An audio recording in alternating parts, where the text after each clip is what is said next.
ललित भी शर्मा का सादर प्रणाम। श्री राधे राधे। आज हम भगवान के अवतार श्री दत्तात्रेय जी के बारे में बात करेंगे। दत्तात्रेय जी ने अपने जीवन में 24 गुरु को बनाया। कहा जाता है कि जो भी आपको अच्छी शिक्षा प्रदान कर दे वही आपका गुरु है। यदि आपसे किसी बड़े से कोई शिक्षा मिलती है या किसी छोटे से कोई शिक्षा मिलती है या किसी प्रकार से भी आपको कहीं से भी कोई शिक्षा प्रदान हो जाती है तो वह आपके गुरु हैं। ऐसे ही भगवान दत्तात्रेय ने 24 गुरु बनाए। वह कहते थे कि जिस किसी से जितना सीखने को मिले हमें अवश्य ही उन्हें सीखने का प्रयत्न अवश्य करना चाहिए। उनके 24 गुरु में थे कबूतर, पृथ्वी, सूर्य, पिंगला, वायु, मृग, समुद्र, पतंगा, हाथी, आकाश, जल, मधुमक्खी, मछली, बालक, कुकुर पक्षी, अग्नि, चंद्रमा, कुंवारी कन्या, सर्प, वाण बनाने वाला, मकड़ी, भृगी, अजगर और भंवरा है। ये भगवान दत्तात्रेय जी के 24 गुरु थे। भगवान श्री दत्तात्रेय जी के इन 24 गुरुओं के बारे में एक ही कथा में यदि हम बताएंगे तो कथा बहुत ही बड़ी हो जाएगी। इसीलिए मैं आपको भगवान दत्तात्रेय जी के गुरुओं के बारे में 2 कथाओं में बताऊंगा। पहली कथा में मैं आपको 12 गुरु के बारे में बताऊंगा। दूसरी कथा में मैं आपको भगवान के 12 गुरु के बारे में और बताऊंगा। पहले गुरु हैं पृथ्वी।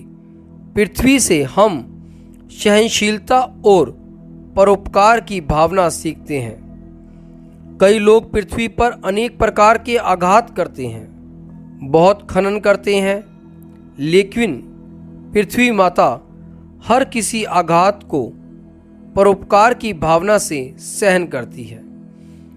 इससे भगवान श्री दत्तात्रेय जी ने सीखा कि हमें किसी भी तरह के कष्टों को सहन करते हुए परोपकार की भावना को कभी नहीं छोड़ना चाहिए। निस्वार्थ होकर हर किसी की मदद करनी चाहिए। दूसरे गुरु बनाए उन्होंने सूर्य को। भगवान दत्तात्रेय जी ने सूर्य से सीखा कि जिस तरह एक होने पर भी अलग अलग माध्यमों से सूर्य अलग अलग दिखाई देता है, वैसे ही आत्मा भी एक ही है लेकिन वह कई रूपों में हमें दिखाई देती है। तीसरे गुरु बनाए पिंगला को। दत्तात्रेय जी ने पिंगला नाम की एक वैश्या से यह सबक लिया कि हमें केवल पैसे के लिए नहीं जीना चाहिए। जब वह वैश्या धन की कामना से सो नहीं पाती थी तब एक दिन उसके मन में वैराग्य जागा और उसे समझ में आया कि असली सुख और पैसा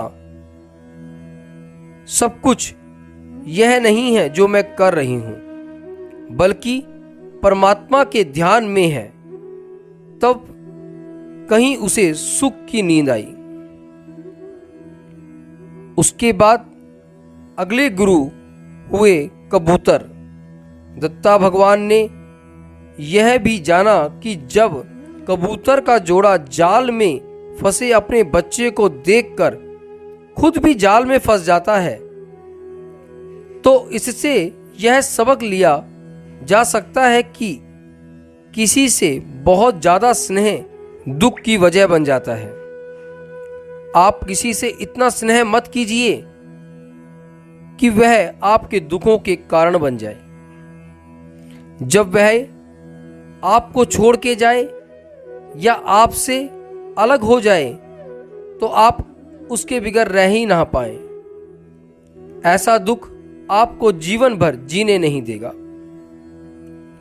अगले गुरु बनाए दत्तात्रेय जी ने वायु को। दत्तात्रेय जी के अनुसार जिस प्रकार कहीं भी अच्छी या बुरी जगह पर जाने के बाद भी वायु का मूल्य रूप स्वच्छ ही रहता है, उसी प्रकार हमें भी अच्छे बुरे लोगों के साथ रहने पर भी अच्छाइयों को कभी छोड़ना नहीं चाहिए।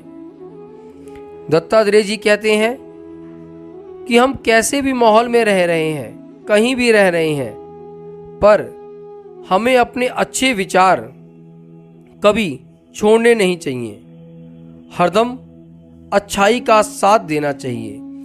यदि हम बुरे लोगों के बीच में रह भी रहे हैं तब भी हमें अपनी अच्छाई पे दृढ़ रहना चाहिए। अगला गुरु बनाया उन्होंने मृग को। मृग अपनी मौज मस्ती उछल कूद में इतना ज्यादा खो जाता है कि उसे अपने आसपास अन्य किसी हिंसक जानवर के होने का आभास भी नहीं होता और वह मारा जाता है। इससे जीवन में यह सीख मिलती है कि हमें भी मौज मस्ती में ज़्यादा लापरवाह नहीं होना चाहिए। अपने जीवन पे, अपने कर्म पे, अपने परिवार पे और भगवान की भक्ति में अपना ध्यान इस प्रकार लगाए रखना चाहिए कि कहीं अपनी मौज मस्ती में हम सब कुछ भूल न जाएं। अगले गुरु हुए समुद्र। जैसे समुद्र की पानी की लहरें निरंतर गतिशील रहती हैं, वैसे ही जीवन के उतार चढ़ाव में भी हमें भी सुख और गतिशील रहना चाहिए। हमें कभी घबराना नहीं चाहिए कि आज हमारे जीवन में दुख आ गया है। आज दुख आया है, कल सुख भी आएगा। सुख और दुख दोनों ही जीवन के उतार और चढ़ाव हैं, जिसे हमें कभी भूलना नहीं चाहिए। उससे अगले गुरु बनाए पतंगा को। जैसे पतंगा आग की ओर आकर्षित होकर जल जाता है, उसी प्रकार रंग रूप के आकर्षण और झूठे मोह जाल में हमें उलझना नहीं चाहिए। जीवन में जो चीज़ें हमें बहुत भाती हैं, जो अच्छी लगती हैं, कई बार वही हमारे लिए बहुत ज़्यादा नुकसानदायक हो जाती हैं।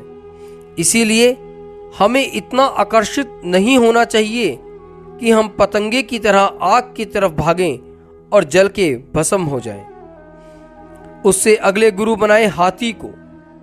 जैसे कोई हाथी हथनी के संपर्क में आते ही उसके प्रति आसक्त हो जाता है, अतः हाथी से सीखा जा सकता है कि तपस्वी पुरुष और सन्यासी को स्त्री से दूर रहना चाहिए।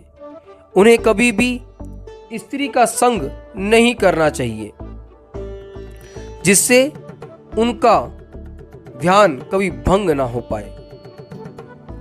अगले गुरु हुए आकाश।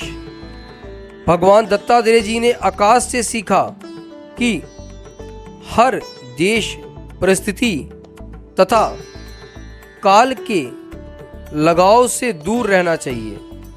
आकाश जैसे हर जगह एक जैसा दिखता है, कहीं भी वह बदलता नहीं है, उसी प्रकार हमें भी लगाव से दूर रहना चाहिए और हर जगह जैसी भी परिस्थितियाँ, जैसी भी चीज़ें हुए वैसे ही चलते रहना चाहिए।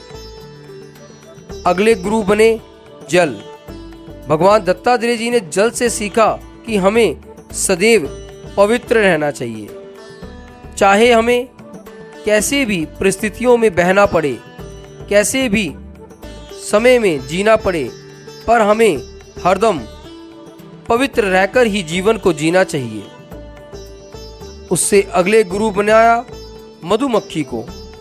जब मधुमक्खियाँ शहद इकट्ठा करती हैं और एक दिन छत्ते से शहद निकालने वाला आकर शहद ले जाता है, तो हमें इसी बात से यह सीखना चाहिए कि आवश्यकता से अधिक चीज़ों को एकत्रित करके नहीं रखना चाहिए।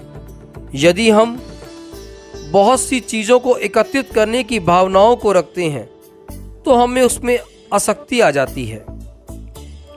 उस आसक्ति आने से हम सब कुछ भूल जाते हैं और हमारा पूरा ध्यान उसी पे ही लगा रहता है, जिससे कि हम उस पे इतना आसक्त हो जाते हैं कि जब वो चीज़ हमसे छूट जाती है तो हम कुछ भी नहीं कर पाते हैं और सिर्फ दुख गम में ही डूब जाते हैं।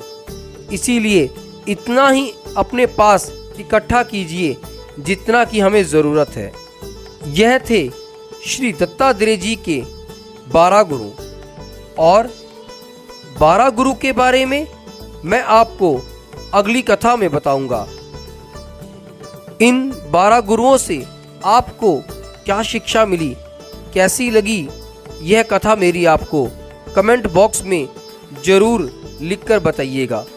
इन्हीं शब्दों के साथ अपनी इस वाणी को मैं विराम देता हूँ। मिलते हैं एक नई कथा के साथ। श्री